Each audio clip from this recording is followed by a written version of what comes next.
Uno de los pensadores más brillantes y más sombríos del siglo XX es el escritor austríaco Franz Kafka.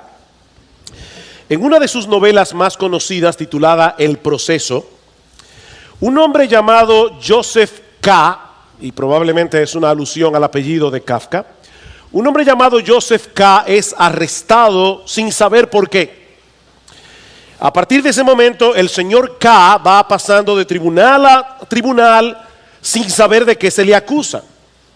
Nadie le dice qué es lo que ha hecho mal, por lo que él se pone a repasar en su mente las posibles acusaciones que podían tener contra él. ¿Habrá sido por esto? ¿O tal vez porque yo hice aquello? Pero ninguna cosa le parece lo suficientemente mala como para explicar el proceso judicial al que está siendo sometido.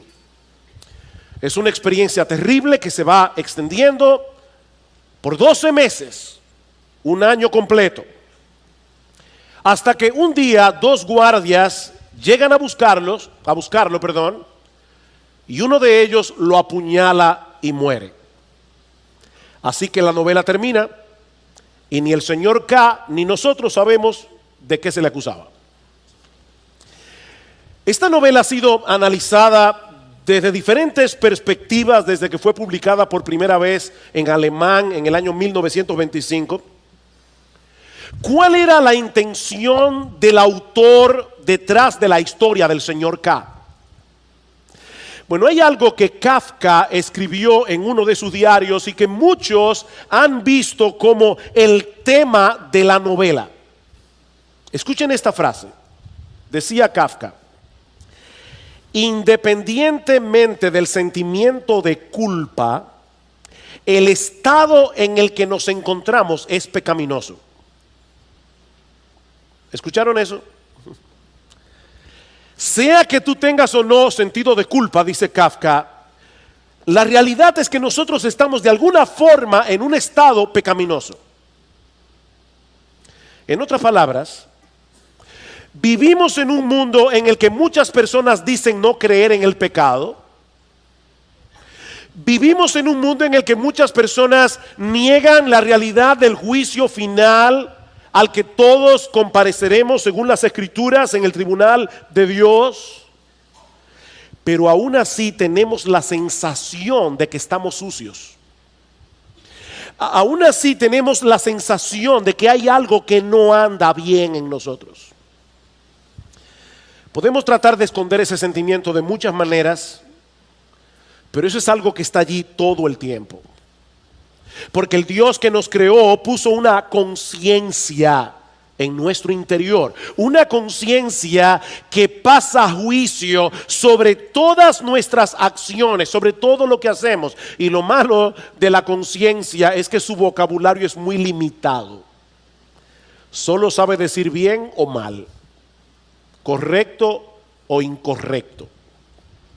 Es como una alarma en el corazón que difícilmente puede ser acallada. Todos tenemos que lidiar con la culpa, pero no todos lo hacen de la misma manera. Y es ahí precisamente, mis hermanos, donde entra en juego el pasaje que vamos a estudiar en esta mañana, los versículos 1 al 23 del capítulo 7 del Evangelio de Marcos. Debo decirles que yo tenía semanas deseando llegar a ese capítulo. Así que hoy me siento realizado. Mis hermanos, este es uno de los capítulos más teológicos, más cruciales del Evangelio de Marcos. Es un capítulo que nos ayuda a entender, a ver en una forma bien clara la diferencia que hay entre el cristianismo y todas las otras formas en que los seres humanos tratan de lidiar con el problema de la culpa. Lean conmigo los versículos 1 al 5 de Marcos 7 para poner esta historia en contexto. Dice: los fariseos y algunos de los escribas que habían venido de Jerusalén se reunieron alrededor de él y vieron que algunos de sus discípulos comían el pan con manos inmundas, es decir, sin lavar. Y ahora Marcos introduce una nota editorial aquí. Porque los fariseos y todos los judíos no comen a menos de que se laven las manos cuidadosamente, observando así la tradición de los ancianos. Y cuando vuelven de la plaza, no comen a menos de que se laven. Y hay muchas otras cosas que han recibido para observarlas, como el lavamiento de los vasos, de los cántaros y de las vasijas de cobre.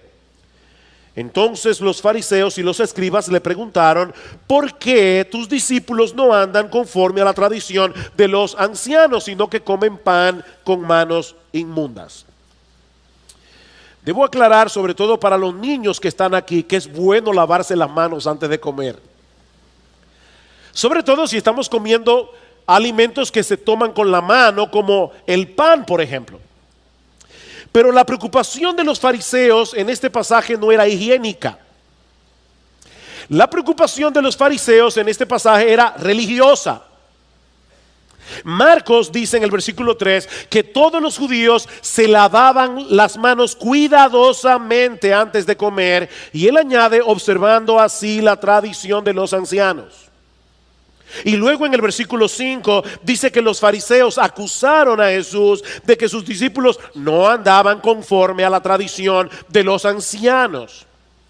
¿De cuáles tradiciones es que el Señor está hablando aquí? Bueno, de los ritos y de las ceremonias que los rabinos, los maestros en Israel, le habían añadido a la ley de Moisés para asegurarse de que la estaban cumpliendo y obedeciendo al pie de la letra.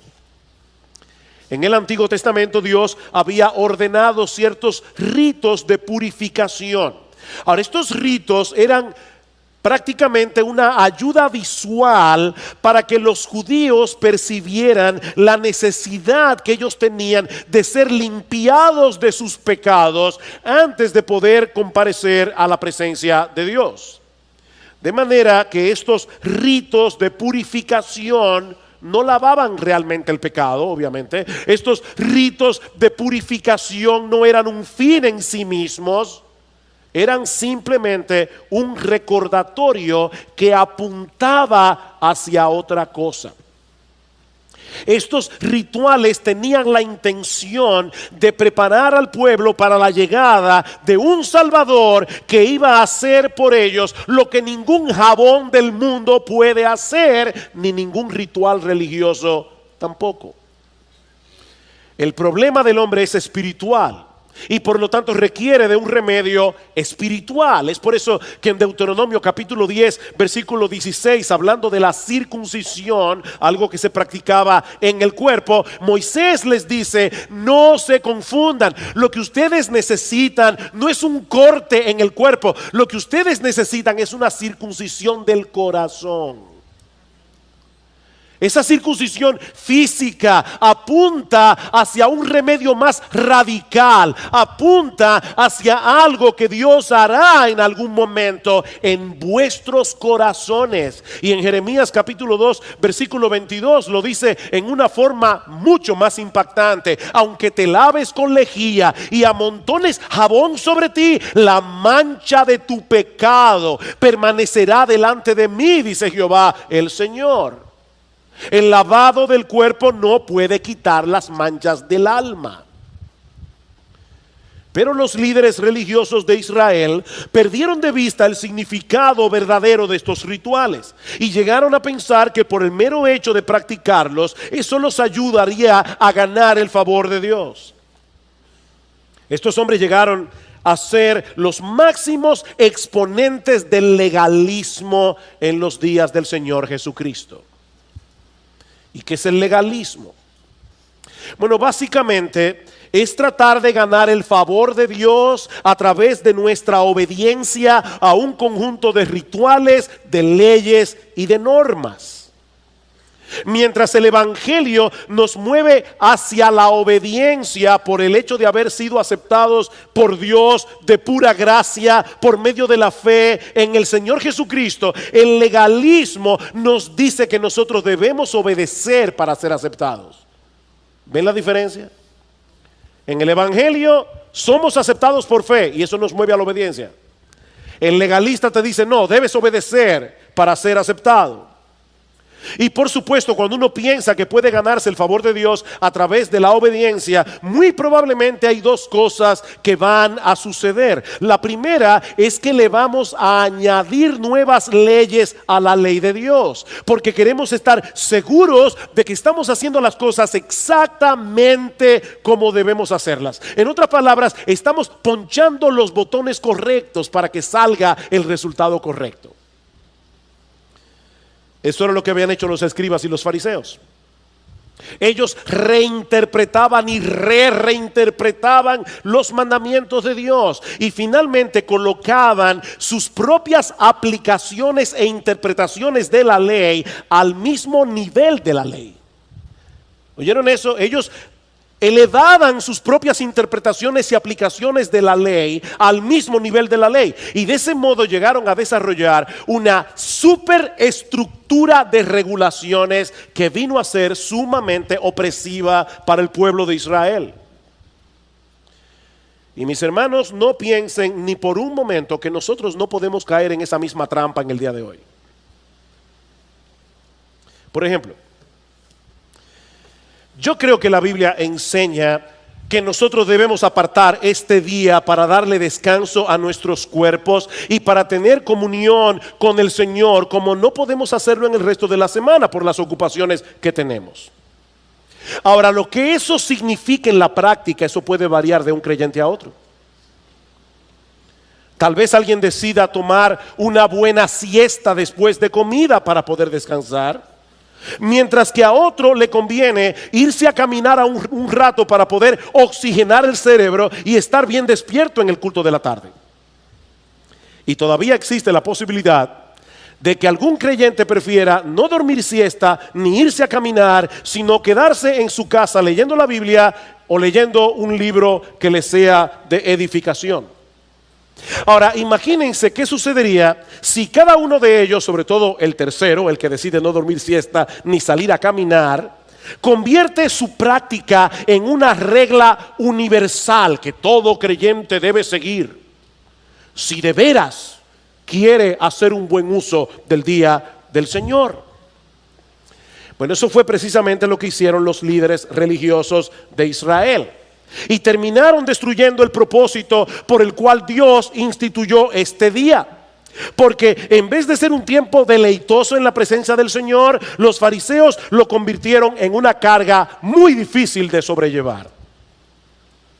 Así que lo primero que va a suceder es que vamos a añadir nuevas leyes y regulaciones cuando somos legalistas, cuando creemos que vamos a ganar el favor de Dios a través de nuestra obediencia. Lo segundo es que tarde o temprano nuestras reglas y regulaciones van a llegar a ser más importantes que los mandamientos de Dios. Lo segundo que va a suceder es que esas reglas y regulaciones humanas van a llegar a ser más importantes que los mandamientos de Dios revelados en su palabra. Esa es básicamente la acusación que el Señor le hace a los fariseos aquí. Los legalistas anulan la palabra de Dios para seguir sus tradiciones. Vean el versículo 6. Y él les dijo: bien profetizó Isaías de vosotros, hipócritas, como está escrito: este pueblo con los labios me honra, pero su corazón está muy lejos de mí.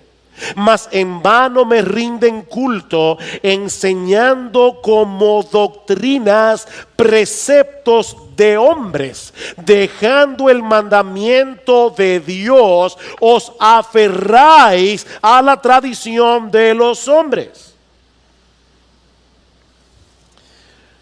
Mis hermanos, ¿quién es el único que sabe cuál es la forma correcta de adorar a Dios? Obviamente Dios. De manera que cuando ponemos a un lado su palabra para seguir tradiciones humanas, lo estamos adorando en vano, porque no lo estamos haciendo de corazón. ¿Y qué conexión hay entre una cosa y la otra? ¿Qué conexión hay entre las tradiciones humanas y el corazón? ¿Por qué adorar a Dios según las tradiciones humanas nos hace ser hipócritas? Es una hipocresía, dice el Señor, Porque ellos profesaban ser seguidores de Dios, pero en realidad eran seguidores de los hombres. ¿Ven el problema? Ellos decían ser seguidores de Dios, pero la revelación de Dios está en su palabra. Ellos eran seguidores de los hombres. Ellos cumplían fielmente con la tradición de los ancianos, pero ¿qué de la devoción del corazón? Miren, mis hermanos, es más fácil lavarse bien las manos antes de comer que adorar a Dios con un corazón que en verdad se deleita en Él y que no descansa ni se deleita en nada más. Es mucho más fácil lavarse las manos. Estos hombres estaban más preocupados por sus rituales externos que por la realidad de un corazón que anhela estar más cerca de Dios. De nuevo, permítanme ponerles otro ejemplo práctico, porque yo tengo el temor de que algunos vean ese pasaje y digan, bueno, ya nosotros no tenemos problema con eso, esos rituales se acabaron. No, la razón por la que el Espíritu Santo inspiró a Marcos a escribir un capítulo tan extenso acerca de ese tema es porque tú y yo tenemos que luchar con el legalismo todo el tiempo. Déjenme ponerles un ejemplo. Todo creyente debe apartar un tiempo cada día para estar a solas en comunión con el Señor, orando y leyendo su palabra. Todo creyente debe hacer eso. Todo creyente debe venir a la iglesia cada domingo para adorar a Dios junto a su pueblo y ser edificado por medio de las Escrituras. Todo creyente debe hacer eso.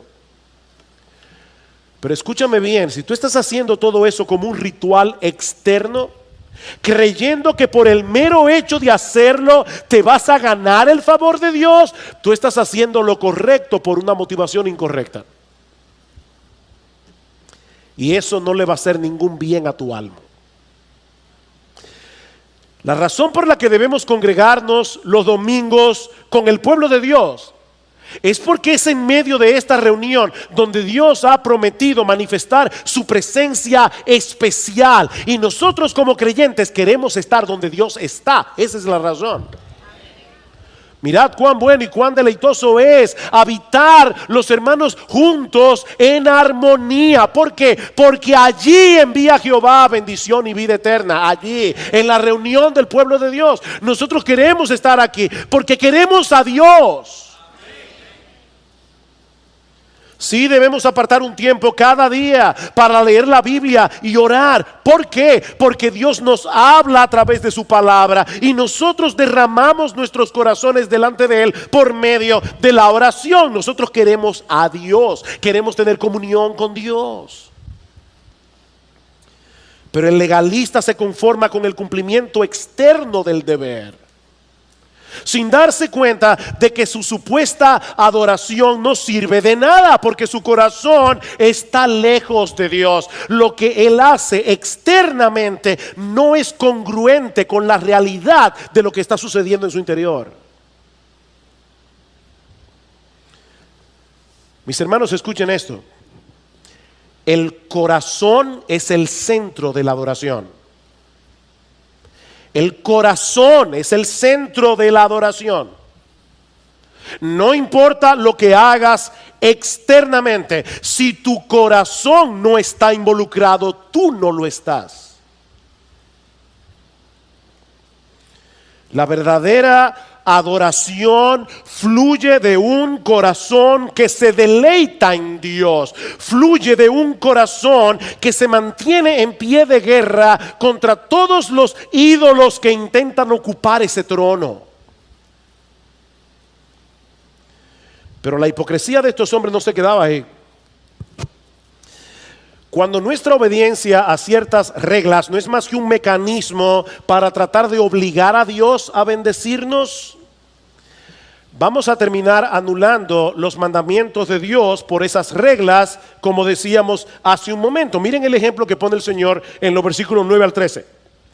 También les decía: astutamente violáis el mandamiento de Dios para guardar vuestra tradición, porque Moisés dijo: honra a tu padre y a tu madre, y el que hable mal de su padre o de su madre, que muera. Pero vosotros decís: Si un hombre dice al padre o a la madre, cualquier cosa mía con que pudieras beneficiarte es corbán, es decir, ofrenda a Dios, ya no le dejáis hacer nada en favor de su padre o de su madre, invalidando así la palabra de Dios por vuestra tradición, la cual habéis transmitido, y hacéis muchas cosas semejantes a estas.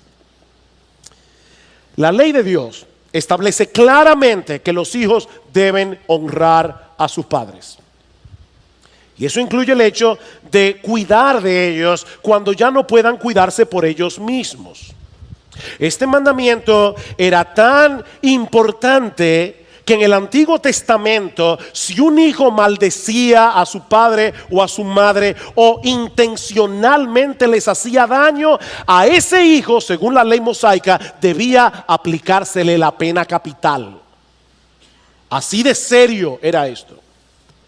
Pero los fariseos encontraron un subterfugio teológico para no tener que obedecer el quinto mandamiento.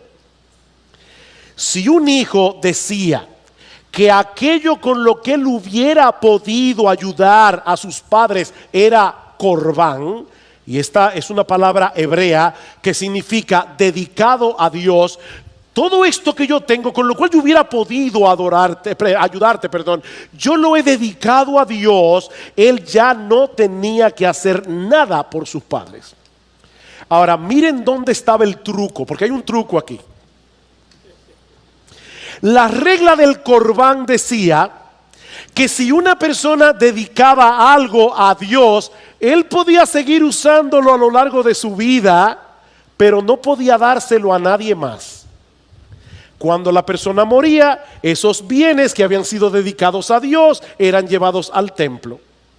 Así que los hijos, mientras tanto, se libraban de la responsabilidad de tener que cuidar a sus padres bajo el alegato de que ellos habían dedicado todos esos bienes a Dios. Y Cristo dice, y este es un solo ejemplo, ustedes hacen muchas cosas como esas. ¿Qué hipocresía la de estos hombres? Ellos escondían su desobediencia a los mandamientos de Dios en un manto de devoción. Ay, papi, mami, qué pena. Todo esto que tengo está dedicado a Dios. Es corbán. Lo lamento mucho, que Dios te bendiga. Increíble. Mis hermanos, esa es una de las ironías del legalismo, que añadiendo reglas a la ley de Dios, termina restándole mandamientos a la ley de Dios. ¿Oyeron eso? El legalista, añadiendo reglas a la ley de Dios, termina restándole mandamientos a la ley de Dios, porque el legalismo lleva al hombre a descuidar lo que realmente es importante para Dios, por estar más preocupado por lo que es más importante para los hombres.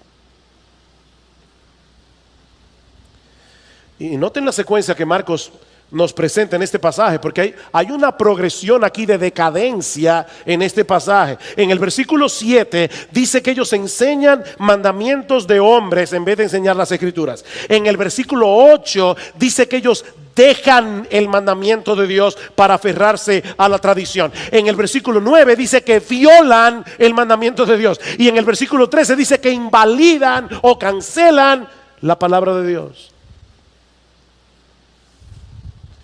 Mis hermanos, el legalismo es algo serio, porque es imposible aferrarse a las escrituras teniendo al mismo tiempo un corazón legalista. Esas dos cosas se oponen entre sí. Yo no sé cuántas veces yo me he topado con este caso en los casi 39 años que tengo siendo creyente. Le compartimos el evangelio a una persona incrédula, pero esa persona no está dispuesta siquiera a escuchar, simplemente porque el evangelio de la gracia es contrario a lo que les enseñaron sus padres o sus abuelos. ¿Han tenido esa experiencia? A la tradición de los padres y de los abuelos pesa más que la palabra de Dios. Y lo mismo puede ocurrir adentro de la iglesia. Lo mismo. Hay personas que profesan la fe, pero tienen nociones distorsionadas del evangelio. Y cuando uno trata de corregirlos, mostrándoles las escrituras, ellos cierran por completo sus oídos porque sus tradiciones son más importantes que la palabra de Dios. Mis hermanos, nadie, absolutamente nadie, puede honrar verdaderamente a Dios sin honrar las escrituras. Nadie. Dice en Isaías capítulo 66, versículo 2, que Dios pone sus ojos sobre quiénes. Sobre quiénes Dios está atento y pone sus ojos. Sobre aquellos que son humildes de espíritu y que tiemblan ante su palabra. Humildes de espíritu y tiemblan ante su palabra. Es con ellos y solo con ellos que Dios tiene una relación de intimidad. Así que, hermanos, el legalismo es un cáncer. El legalismo es un enemigo, el legalismo es un monstruo contra el cual tenemos que luchar. Porque los legalistas terminan anulando la palabra de Dios por seguir tradiciones humanas. Pero hay algo más que este texto nos enseña. Y es que los legalistas también tienen el problema de que tratan de una forma completamente inadecuada el verdadero problema del corazón humano. Los legalistas tratan de una forma completamente inadecuada el verdadero problema del corazón humano. Vean una vez más, versículo 14. Marcos capítulo 7, y llamando de nuevo a la multitud, les decía: escuchadme todos y entended. No hay nada fuera del hombre que al entrar en él pueda contaminarlo, sino que lo que sale de adentro del hombre es lo que contamina al hombre. Si alguno tiene oídos para oír, que oiga. Y cuando dejó a la multitud y entró en la casa, sus discípulos le preguntaron acerca de la parábola. Y él les dijo: ¿también vosotros sois tan faltos de entendimiento? ¿No comprendéis que todo lo que de fuera entra al hombre no le puede contaminar? Porque no entra en su corazón, sino en el estómago, y se elimina, declarando así limpios todos los alimentos.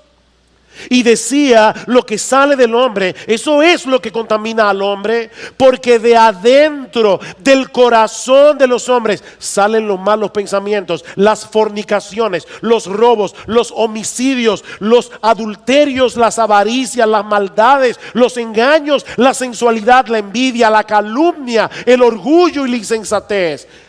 Todas estas maldades de adentro salen y contaminan al hombre. Miren, mis hermanos, este es uno de los pasajes más neurálgicos del Evangelio de Marcos. Lo que el Señor está diciendo aquí no solamente es importante para entender, como decíamos al principio, la gran diferencia que hay entre el cristianismo y cualquier otra religión. Esto también es importante para entender por qué el mundo está como está. ¿Por qué el mundo está como está? La mayoría de las personas se da cuenta de que algo anda mal en nuestra sociedad. Pero muchos le atribuyen el problema a las estructuras sociales o a la falta de educación. Necesitamos urgentemente un cambio de sistema para que el mundo funcione como debe funcionar.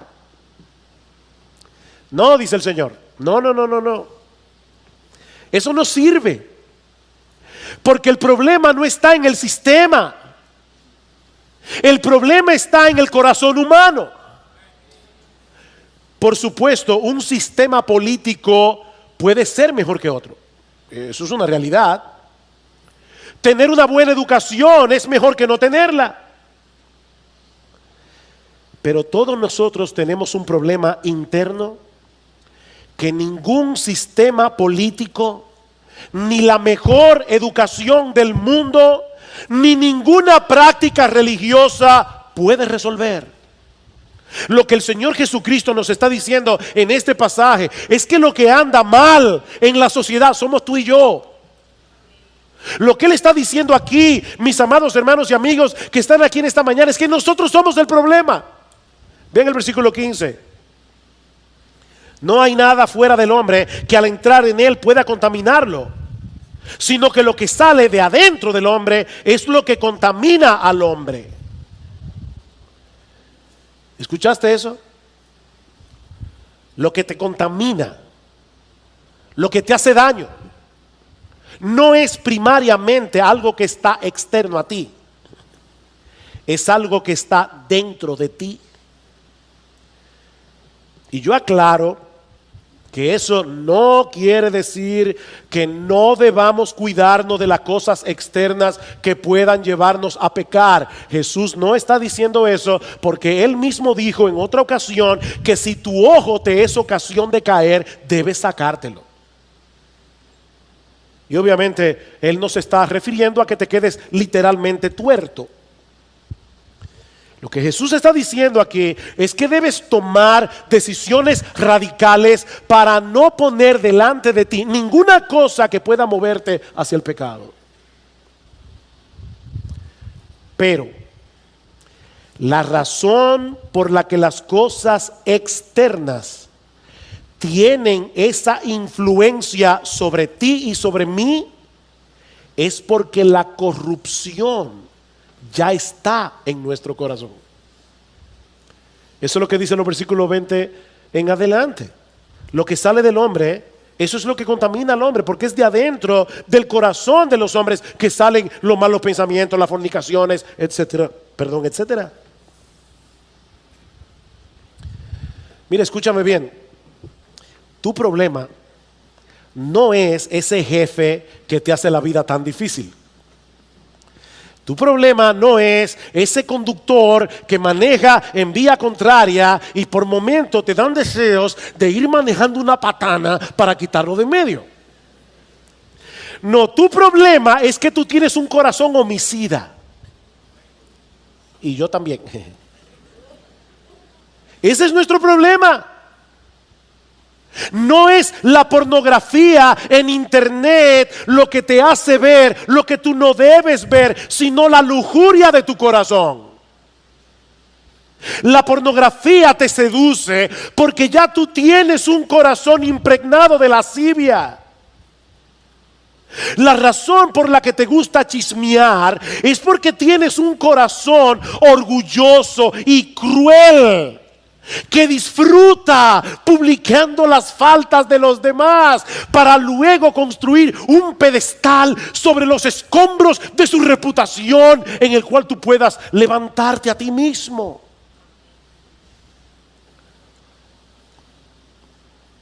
Nuestro corazón es orgulloso, nuestro corazón es insensato, nuestro corazón es egoísta, nuestro corazón es codicioso. Nuestro corazón es envidioso. Y ningún ritual, ni ninguna ceremonia religiosa puede resolver ese problema. Más engañoso que todo es el corazón. Jeremías 17:9. Y sin remedio, dice el texto. O como dice otra versión, extremadamente perverso. Y en otro lugar leí que se podía traducir desesperadamente enfermo. Es por eso que el legalismo no funciona. El legalismo no funciona. Porque las reglas pueden modificar la conducta hasta cierto punto, pero no pueden de ninguna manera purificar el corazón. Recuerda, aunque te laves con lejía y amontones jabón sobre ti, la mancha de tu pecado permanecerá delante de mí, dice el Señor. Yo he titulado este mensaje El corazón del problema. ¿Saben cuál es el corazón del problema? El problema del corazón. El corazón del problema es el problema del corazón. Pero hay algo más en este texto. Y esta es, mis hermanos, la parte central de este mensaje. Lo peor que tiene el legalista es que no descansa por fe en el único que puede resolver el problema del corazón.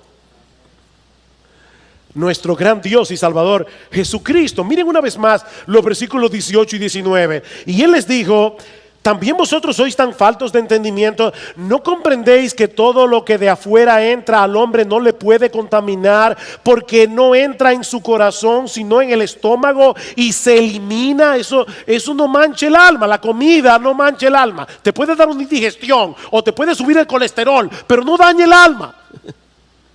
La glotonería sí, pero la comida no. Se elimina, dice el Señor. Pero entonces Marcos añade un comentario editorial entre paréntesis en nuestras versiones, declarando así todos los alimentos. Mis hermanos, ese comentario es importante, muy importante. En el Antiguo Testamento habían leyes dietéticas que regulaban lo que un judío podía comer. En ese sentido, habían alimentos limpios y alimentos que no lo eran. Pero ahora Marcos nos dice que Jesús declaró limpios todos los alimentos. ¿Cómo puede el Señor, que respetaba tanto la ley, ahora parecer que está eliminando mandamientos de la ley? El texto no dice cuándo fue que entró en vigor esta nueva regulación. Simplemente dice que el Señor Jesús hizo algo que hizo limpios todos los alimentos. ¿Cómo fue que Jesús lo hizo? Colosenses capítulo 2, versículo 17 nos da la respuesta. Pablo dice allí que todas esas regulaciones dietéticas no eran más que una sombra que apuntaba hacia Jesús. Como decíamos anteriormente, todas esas leyes del Antiguo Testamento que tenían que ver con la limpieza ceremonial tenían la intención de mostrarle al judío la necesidad que él tenía de purificar su corazón para poder estar en la presencia de Dios. La razón por la que Cristo declaró limpios todos los alimentos es porque todas esas leyes ya cumplieron su cometido. Su única razón de ser era preparar al pueblo de Dios para la llegada de aquel Salvador que iba a proveerles la verdadera purificación del corazón. Así que cuando el legalista sigue esforzándose por alcanzar el favor de Dios a través de un conjunto de reglas externas, lo que él está haciendo en realidad es rechazando el único medio que Dios ha provisto para acercarnos a Él y bendecirnos, nuestro gran Dios y Salvador Jesucristo. Hay un pasaje del Antiguo Testamento que presenta esta enseñanza de una forma increíblemente impactante. No tienen que buscarlo, pero se encuentra en el capítulo 3 del profeta Zacarías. Y es un pasaje lleno de simbolismo que comienza con una visión que el profeta tiene viendo a un sumo sacerdote llamado Josué en el templo de Jerusalén delante del ángel del Señor. Yo le pido al Señor de verdad. Le oraba esta mañana. Yo espero que ustedes sientan el impacto de este texto profundamente, porque es un pasaje impresionante. Ahí está Josué, el sumo sacerdote, en el templo de Jerusalén. El templo de Jerusalén tenía tres partes: un patio exterior, un patio interior y el lugar santísimo, donde solo entraba el sumo sacerdote una vez al año en el día de la expiación, o como los judíos le llaman, el día del Yom Kippur. La preparación para ese día era sumamente meticulosa. Una semana antes el sumo sacerdote se aislaba de todo el mundo para que no tocara nada inmundo antes de entrar en el lugar santísimo, ni siquiera por accidente. La noche antes él se quedaba sin dormir, orando y leyendo las escrituras. Finalmente llegaba el día del Yom Kippur y el sumo sacerdote se lavaba de pies a cabeza muy meticulosamente y luego se vestía de lino blanco, completamente puro. Entraba en el lugar santísimo y presentaba un animal sacrificado como expiación por sus propios pecados. Salía del lugar santísimo, volvía a bañarse otra vez y le ponían otra túnica de lino completamente limpia. Entraba de nuevo al lugar santísimo con un animal sacrificado para expiar los pecados de los sacerdotes. Salía del lugar santísimo otra vez, se bañaba de nuevo, le ponían otra túnica de lino y ahora él presentaba un animal por expiación del pecado de todo el pueblo. Estos datos son importantes para entender lo chocante que tuvo que haber sido la visión que recibió Zacarías. Porque él vio a Josué en el día de la expiación vestido de ropas viles, dice en el versículo 3. Literalmente lo que dice el texto hebreo es que Josué tenía una ropa salpicada de estiércol. Eso es lo que dice el texto. O sea, de pies a cabeza, Josué estaba completamente contaminado. Él no podía entrar en la presencia de Dios con una ropa bañada en estiércol. Un erudito del Antiguo Testamento llamado Ray Dillard, él nos dice que todo eso no era más que una representación de cuál es nuestra verdadera condición delante de Dios. No hay manera de que nosotros podamos encontrar purificación por nosotros mismos. Pero ahora escuchen lo más sorprendente de este pasaje. Oh, que el Señor bendiga su palabra. Dice en el versículo 4 que el ángel del Señor ordenó a los que estaban delante del sumo sacerdote que le quitaran esas vestiduras contaminadas. Y entonces le dice a Josué: mira, he quitado tu iniquidad y te vestiré de ropas de gala. Versículo 8 y 9 explica: pues he aquí, yo voy a traer a mi siervo el renuevo y quitaré la iniquidad de esta tierra en un solo día. Wow, y, hermanos, traten de ponerse en el lugar de Zacarías escuchando esto. Durante siglos el pueblo de Israel había estado presentando sacrificios de animales cada día de la expiación, porque esos sacrificios nunca podían purificarnos de una vez por todas. Y ahora Dios está diciendo que iba a llegar un día en que ya no sería necesario hacer más sacrificios, porque Él borraría por completo toda iniquidad. ¿Cómo puede ser eso posible? Dice Ray Dillard: siglos más tarde apareció otro Josué. Una nota aquí: Josué es el nombre hebreo que en griego es Jesús. Josué en hebreo, Joshua en arameo, Jesús en griego. El nombre de Jesús apareció otro Josué, y ese Josué llevó a cabo un proceso completamente a la inversa. Él fue desnudado de sus ropas de gala para ser vestido con nuestros pecados, al asumir nuestra culpa en la cruz del Calvario, para que todos los que creen en Él sean vestidos de lino fino, limpio y resplandeciente, como dice en Apocalipsis capítulo 19. Al que no conoció pecado, por nosotros a Él Dios lo hizo pecado, para que tú y yo podamos ser justicia de Dios en Él.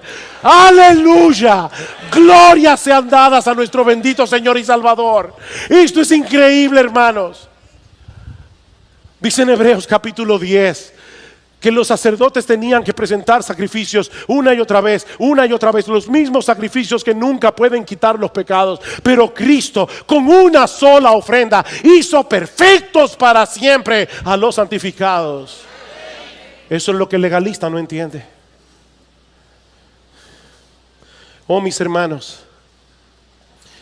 es extremadamente importante que nos prediquemos este mensaje del Evangelio cada día. Y nos recordemos a nosotros mismos que nuestra aceptación delante de Dios depende enteramente de lo que Él hizo a nuestro favor a través de la vida y la muerte de nuestro Señor Jesucristo. ¿Saben por qué? Porque todos nosotros somos legalistas en recuperación. Somos legalistas en recuperación. Léete Efesios capítulo 6. ¿Qué es la armadura del creyente? ¿Qué es la armadura del creyente? Es el Evangelio. Esa es nuestra protección. Mis hermanos, cuando nos convertimos al Señor, se instaló en nuestros corazones el sistema operativo de la gracia.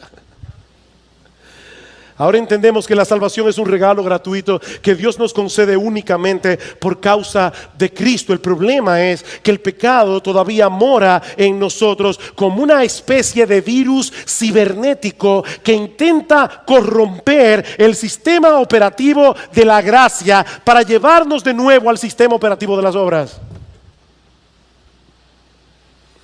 Y cuando eso ocurre, el monstruo del legalismo vuelve a levantar su horrible cabeza, obstaculizando en nosotros el proceso de santificación por el cual estamos siendo cada vez más transformados a la imagen de nuestro Señor Jesucristo. El legalismo nos vuelve inseguros y sorprendentemente también nos vuelve orgullosos.